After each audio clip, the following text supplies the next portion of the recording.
Hey everybody, I'm Tara from Crooked Row, and today I just wanted to go over a couple of things. I'm going to be planting some bumblebee tomato plants, and that is the little cherry tomatoes, and I actually got a mix this year. I usually do the yellow ones with the pink stripies on them, but this year I'm doing a mix. So we'll have some red ones with like some green striping, we'll have some pink ones with I don't know what kind of striping, and of course the yellow ones with pink striping. So I wanted to go over something. I was actually watching another YouTuber, a very famous YouTuber gardener, and she was planting her tomatoes, and she said, and some people even plant them sideways, which I do. And if you're like me, I do things, I get suggestions from people and I do them without fully knowing why. I know why I plant them sideways, but I realize that maybe a lot of people don't. So I'm gonna go grab my bumblebee tomato plants, and I wanted to show you exactly why, if you're planting them sideways, why we plant them sideways. So let's head out to the garden and get started. Okay, so I am here in what we call the salad bowl. I'm on the ground, but I wanted to be close to the ground because we are going to be planting the bumblebee tomato plant. And so I've been growing these for about 6 weeks, and our temperatures range a lot here in the springtime. And to give you an example, in the past month, we've had temperatures ranging from at night, it's from freezing, 32, all the way to daytime temperatures being, I think this weekend we were 87. So, but with those kinds of varying temperatures, we will be more even now, which is why I'm planting my tomatoes and probably my peppers out right now. I might wait a week or two for peppers. I like for them to stay in really hot weather. And not that we won't have hot weather, but that's another video for peppers. But so right now, tomatoes. Why do I plant this sideways? So with there still being some variability of temperatures at night, like right now, we're not forecasting that we're gonna be below 50 at night, which is great, and that's great tomato weather. But sometimes we'll pop down a little bit. And so if you plant, so we all know that the tomato stalk, like I could break these off and I could plant this along with the root right here down into the ground, and all of this would form a root system. But this is why I pop mine up, is because I want a deep root system already. And so what I do is I do take these leaves off and I plant these sideways in the ground, and then very gently curve the plant up. And the reason why I do that is because this can stay in that first little bit of soil that's going to stay really warm. And that's what I love.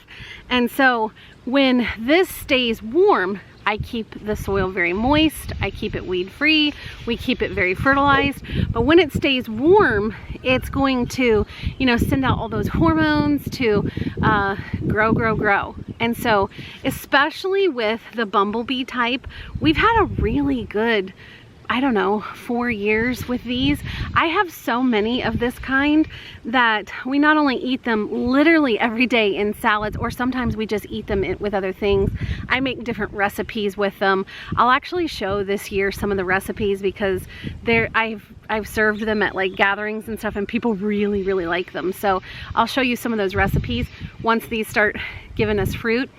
But the first things first, we have to have super healthy plants that are producing quickly. And our season is I feel like it's short here. We have about 100 days, and you want to get as much as you can from it, right? Like that's why we're all doing this. And so this is going to create a more warm environment for those roots. And again, we're gonna pop that up.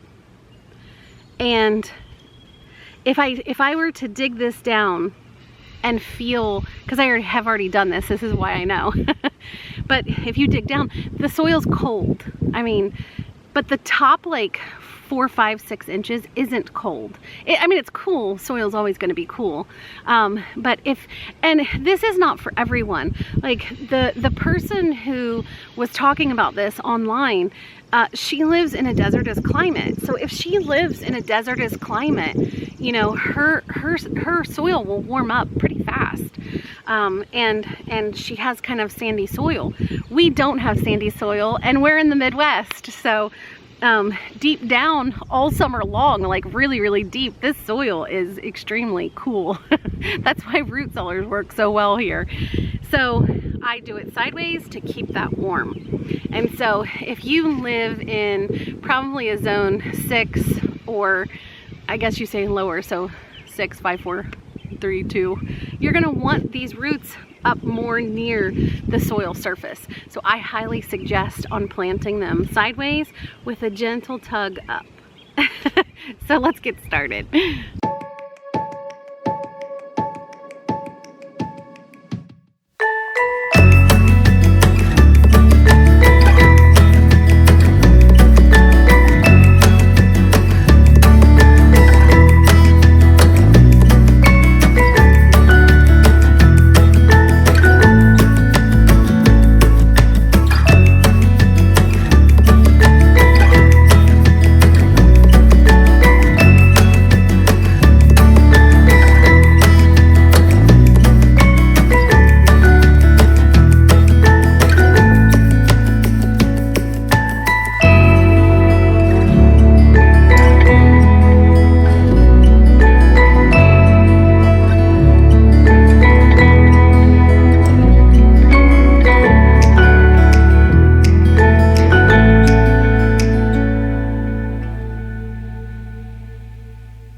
To throw in there that when I plant my tomato plants, I know that there are so many ways that people plant their tomato plants, and there are people who put an entire egg in each hole.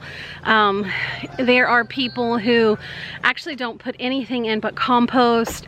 There are people who do their own mixes and things. I kind of do a mix of all of those things. Now, we did the egg little trick. That did not work for us. We must not need what the eggs give, and so we don't need the eggs. We'll use eggs for something else. We do put eggs in our compost. What we try to do in each hole for our tomatoes, because tomatoes are pretty good feeders. And so I sprinkle garden tone, I sprinkle a little bit of blood meal, a little bit of bone meal, and then I try to backfill them with either compost or half dirt, half compost back into the hole. It really works for us. We just have tremendous tomato harvests, so I just kind of wanted to pass that along to you. I know a lot of people are in, you know, zones 6 and 5, and we seem to all kind of have, not always, I think we all have different soils and things like that, but especially all of us gardeners in the Midwest, we seem to have that. We don't quite have clay soil, but we don't quite have sandy soil. We have somewhere in between. So I think that this works best for us, and I wanted to pass that along to you. Okay, well, there you have it.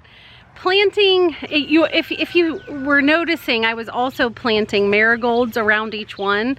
And if you've been watching me for very long, you know that we do companion planting. And marigolds are a great way to help bugs and things stay away from your tomato plants. The smell also helps rabbits to be detracted away. I have to be honest though, I've not really had a lot of rabbits interested in my tomato plants. I do like to see marigolds though around my tomato plants, so that's one reason why I do it. It just kind of, I don't know, the two go together for me. I might sneak back in there and go ahead and plant some basil in between those two, or maybe some pepper plants. But I really am a strong believer in companion planting. I feel like you try to plant things that are going to be mutually beneficial to each other. And so I definitely get huge harvests from my tomato plants. So I just wanted to pass these little tips and tricks along to you. If you have the same kind of soil I do, same kind of weather that I do, you might want to plant yours sideways too. It just helps. So remember, if we can plant our tomatoes sideways, anybody can. Thanks. Bye.